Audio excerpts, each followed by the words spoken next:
교독하도록 하겠습니다. 제가 먼저 1절 읽겠습니다. 아하시아의 어머니 아달랴가 그의 아들이 죽은 것을 보고 일어나 왕의 자손을 모두 멸절하였으나 요람 왕의 딸 아하시아의 누이 여호세바가 아하시아의 아들 요아스를 왕자들이 죽임을 당하는 중에서 빼내어 그와 그의 유모를 침실에 숨겨 아달랴를 피하여 죽임을 당하지 아니하게 한지라. 요아스가 그와 함께 여호와의 성전에 6년을 숨어 있는 동안에 아달랴가 나라를 다스렸더라. 7째 해에 여호야다가 사람을 보내 사람의 백부장들과 호위병의 백부장들을 불러 데리고 여호와의 성전으로 들어가서 그들과 언약을 맺고 그들에게 여호와의 성전에서 맹세하게 한 후에 왕자를 그들에게 보이고 명령하여 이르되 너희가 행할 것이 이러하니 안식일에 들어온 너희 중 3분의 1은 왕궁을 주의하여 지키고 3분의 1은 수루문에 있고 3분의 1은 호위대 뒤에 있는 문에 있어서 이와 같이 왕궁을 주의하여 지키고 안식일에 나가는 너희 중 2대는 여호와의 성전을 주의하여 지켜 왕을 호위하되 너희는 각각 손에 무기를 잡고 왕을 호위하며 너희 대열을 침범하는 모든 자는 죽이고 왕이 출입할 때에 시위하지니라. 백부장들이 이에 제사장 여호야다의 모든 명령대로 행하여 각기 관할하는 바 안식일에 들어오는 자와 안식일에 나가는 자를 거느리고 제사장 여호야다에게 나아오매 제사장이 여호와의 성전에 있는 다윗의 창과 방패를 부장들에게 주니 호위병이 각각 손에 무기를 잡고 왕을 호위하되 성전 오른쪽에서부터 왼쪽까지 제단과 성전 곁에 서고 여호야다가 왕자를 인도하여 내어 왕관을 씌우며 율법책을 주고 기름을 부어 왕으로 삼음에 무리가 박수하며 왕의 만세를 부르니라. 아달랴가 호위병과 백성의 소리를 듣고 여호와의 성전에 들어가 백성에게 이르러 봄에 왕이 규례대로 단 위에 섰고 장관들과 나팔수가 왕의 곁에 모셔섰으며 온 백성이 즐거워하여 나팔을 부는지라. 아달랴가 꾸짖으며 외치되 반역이로다 반역이로다 하매 제사장 여호야다가 군대를 거느린 백부장들에게 명령하여 이르되 그를 대열 밖으로 몰아내라. 그를 따르는 자는 모두 칼로 죽이라 하니 제사장의 이 말은 여호와의 성전에서는 그를 죽이지 말라 함이라. 이에 그의 길을 열어주매 그가 왕궁의 말이 닿는 길로 가다가 거기서 죽임을 당하였도다. 여호야다가 왕과 백성에게 여호와와 언약을 맺어 여호와의 백성이 되게 하고 왕과 백성 사이에도 언약을 세우게 하매 온 백성이 바알의 신당으로 가서 그 신당을 허물고 제단들과 우상들을 철저히 깨뜨리고 그 제단 앞에서 바알의 제사장 mat단을 죽이니라. 제사장이 관원 세워 여호와의 성전을 수직하게 하고 또 백부장들과 가리 사람과 호위병과 온 백성을 거느리고 왕을 인도하여 여호와의 성전에서 내려와 호위병의 문길을 통하여 왕궁에 이르매 그가 왕의 왕좌에 앉으니 온 백성이 즐거워하고 온 백성이 아달랴를 무리가 왕궁에서 칼로 죽였더라. 함께 읽겠습니다. 요아스가 왕이 될 때에 나이가 7세였더라. 아멘. 북이스라엘에서 이 아합의 왕조와 이세벨을 하나하나 다 척결하는 일이 벌어지고 있던 그 기간에 이쪽 남유다 쪽에서는 또 다른 일이 이제 벌어지고 있었는데요. 바로 오늘의 본문의 내용입니다. 이 아합의 딸인 아달랴라는 여인이 이 다윗 왕가에 속한 사람들을 하나하나 다 멸절하려고 계획을 펼치고 있었던 거죠. 오늘 1절의 배경이 이러합니다. 지금 요람 왕이 저 북쪽에서 우리 어제 본문까지 봤던 예후라는 사람에 의하여 이제 죽임을 당하고 어려움을 겪고 있는 상황 속에서 아하시아 왕도 거기에 갔다가 웬걸요 거기서 같이 예후에 의하여 아하시아 왕조차 죽임을 당하게 되죠. 놀라운 건 그렇게 자기 아들 아하시아 왕이 저 예후에 의하여 죽은 것을 접한 어머니 아달랴의 태도예요.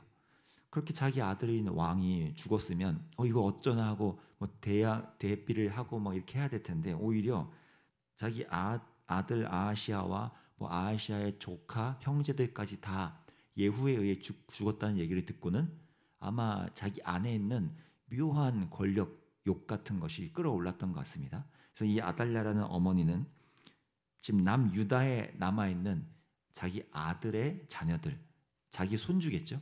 자기 손주들을 다 싸그리 죽이는 것으로 계획을 잡습니다.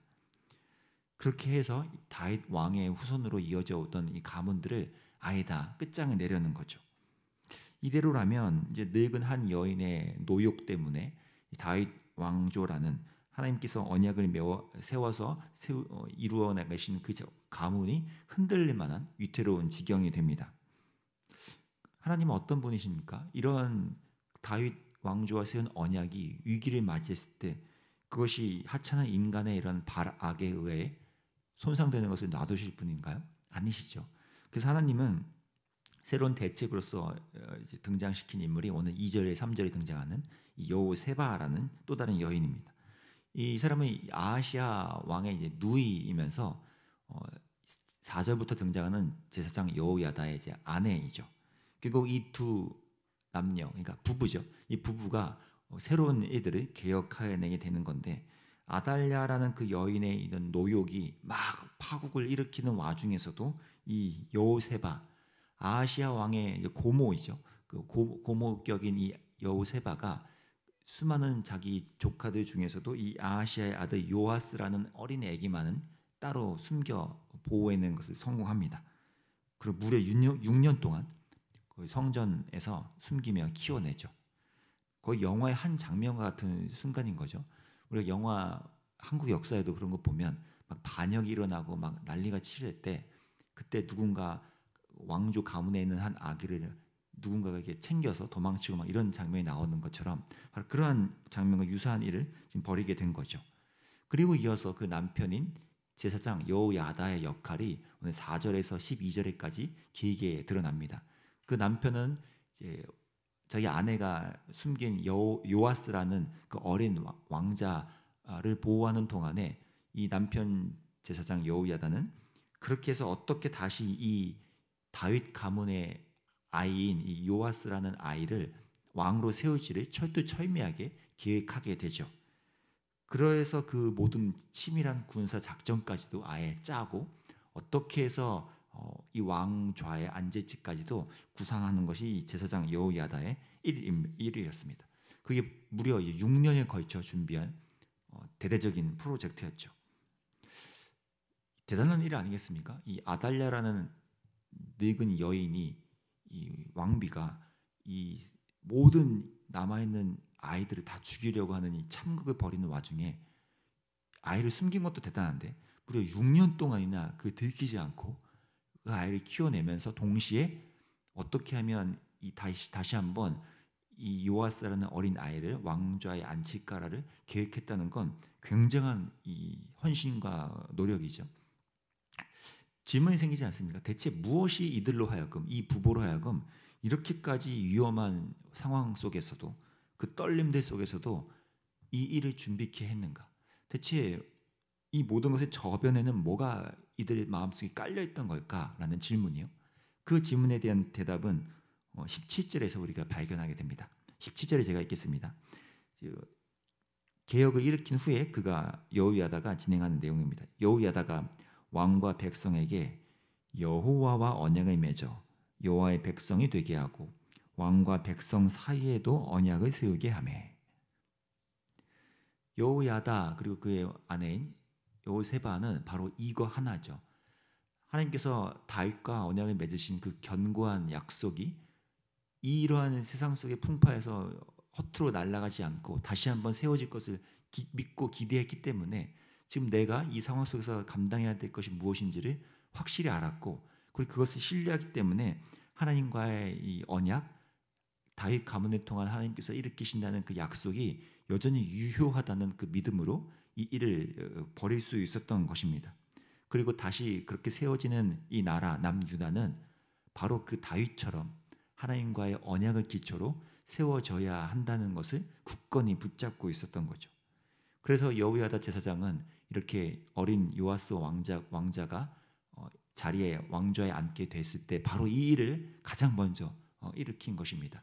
뭐 거대한 환영식이나 취임식, 즉위식을 하기보다는 바로 이 핵심이요.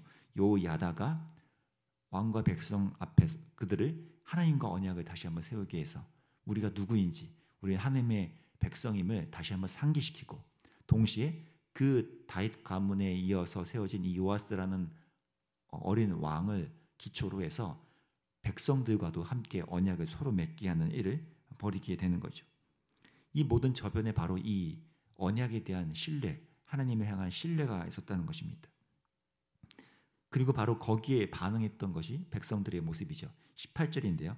온 백성이 바알의 신당으로 가서 그 신당을 허물고 그 제단들과 우상들을 철저히 깨뜨리고 그 제단 앞에서 바알의 제사장 mat단을 죽이니라. 제사장이 관리들을 세워 여호와의 성전을 수직하게 하고. 아마 18절에 나오는 이 온 백성은 말 그대로 모든 백성이라고는 이제 해석되지 않고요. 아마 여전히 그 아달랴라는 그 악한 노년의 그 여왕이 이 참극을 벌이고 있던 때에 끝까지 하나님 편에, 다윗 가문 편에서 속해 있던 그런 사람들을 뜻하는 것 같습니다. 그런 사람들이 함께 이 마음을 모아 하나님 편에 서기로 작정하는 행동을 보인 것이죠. 신당들이 다 허물고 다시 한번 하나님의 성전을 온전히 세우려고 노력하는 이 모습이요. 결국 지금 이 모습 속에서 이 두 명, 그러니까 부부였던 이 제사장과 여호세바라는 여인이 오랫동안 준비해왔던 이 계획, 그리고 하나님의 약속을 붙들고 살아왔던 이것이 결국 하나님의 뜻 안에서 펼쳐지는 것을 우리가 보게 되는 것입니다. 저는 문득 이 모습이 어떻게 보면 참 아름다운 갱신과 또 새로운 도전의 모습이라고 생각을 했습니다. 요즘 시대에도 접목해 보면 좀 교회도 이런 위기가 아니겠습니까? 요즘 시대에 교회가 좀 힘을 잃고 꼼짝달싹 못할 것 같은 이런 분위기인데, 하나님의 말씀 여전히 붙들고 교회를 향한 하나님의 약속, 교회의 머리 대신 예수 그리스도가 이 시대 속에서 다시 한번 어떤 일을 일으키실지를 기대하면서 여전히 잘 준비해서 이 교회를 다시 한번 세상의 빛으로 하나님께서 원하시는 그 영광의 자리로 이끌어 가고자 어딘가에서 준비하며 기도하시는 분들이 바로 이 시대의 요세바 또 여야다 같은 이런 분들이라고 좀 생각이 들었습니다.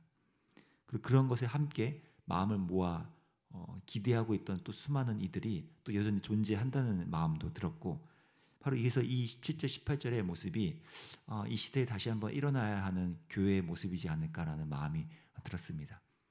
여전히 흐름은 어둡고 답답한 마음이 많지만 다시 한번 교회가 일어나서 잘 준비하고 깨어나는 이 상황 속에서 하나님이 세우시는 이 일에 함께 협력하고 일어날 수 있는 이 모습이 우리에게 필요하겠다라는 생각이 들고요. 동시에 이제 저희가 이제 다음 주 곧 이제 특세도 이루어지는데 저희 교회가 바로 이러한 모습이 함께 일어나면 좋겠다는 마음도 들었습니다. 또 지금 오늘 본문이 바로 그 다윗을 향한 하나님의 언약을 붙들었던 내용이잖아요. 우리 주제도 다윗인데 이 다윗을 통해서 하나님이 대체 어떤 것들을 우리 교회 공동체 안에 함께 일으키시고 싶어 하시는지, 하나님이 어떤 것을 우리가 함께 한 마음으로 갱신하며 영적으로 일어나기를 원하시는지를 마음 모아 기도하면서 준비하면 좋겠다라는 생각도 들었습니다. 그래서 온 교회가 이번 이 특세라는 영적인 축제와 또 영적인 대갱신의 이 기간 동안 하나님 앞에 마치 여호세바와 여호야다라는 이 두 명의 부부처럼 우리의 삶을 다시 한번 하나님께 드리고 하나님께 다시 한번 일으키고자 우리의 삶을 하나님께 헌신하는 이런 일들을 우리가 기도로 준비해 가면 좋을 것 같습니다. 함께 좀 기도해 주시고 이런 교회에 대한 거룩한 꿈을 우리가 잃지 않고 나아가는 저와 여러분이 되기를 간절히 바랍니다. 기도하겠습니다. 하나님 아버지, 상상을 해보건대 이 아달랴라는 한 여인이 온 나라를 쑥대밭으로 만드는 분위기 속에서 요아스라는 어린 아이를 살리는 것이 참 쉽지 않은 일이었을 것 같습니다. 그럼에도 하나님의 약속, 그 언약을 기억하며 붙들고 있던 이 한 부부가 이 거대한 일을 위하여 헌신하고 준비하며 기도로서 함께 이룩해 나가던 것처럼 이 모습이 이 어두워지는 이 세상 속에서 교회가 감당해야 될 역할이 아닌가 생각이 듭니다. 이 시대에서 우리가 하나님의 언약을 다시 한번 붙들고 이 시대에 하나님이 원하시는 그 하나님의 새로운 갱신과 또 새로운 도약과 도전이 우리 교회와 이 시대 교회들에게 주어지는 사명의 우리가 기억하면서 이 거룩한 소명을 따라서 우리가 일어날 수 있도록 좀 인도해 주시기를 원합니다. 이 시대를 허락한 하나님이 또 거룩한 부르심을 이 교회들이 다시 한번 잊지 않고 하나님께서 원하시는 길로 나아갈 수 있게 도와주시고, 수지 예본 교회도 이번 특세를 통해서 다시 한번 영적으로 갱신되어지고 우리의 삶에 있던 모든 것들이 다시 한번 바로 세워지는, 그렇게 하나님께 우리의 삶을 온전히 드릴 수 있는 시간 될 수 있도록 또 우리 인도해 주시기 원합니다. 감사함 예수님의 이름으로 기도합니다. 아멘. 오늘 이렇게 먼저 우리 자신을 위해서, 아니 우리가 이 시대 속에서 다시 한번 영적인 갱신을 맞이하고 기대하고 준비하는 이 시대의 여호세바이자 여호야다 같은 사람으로서 서 있을 수 있게 달라고 우리 자신의 삶을 위해서 기도하시고, 또 공동체적으로는 우리 교회와 수지 예본 교회가 이번 특세라는 기간을 통해서 이런 영적인 각성과 갱신을 맞이해서 하나님 앞에 온전히 그 약속을 붙들고 일어서는 우리가 될 수 있게 달라고 또 함께 기도하며 나가면 좋겠습니다. 기도하겠습니다.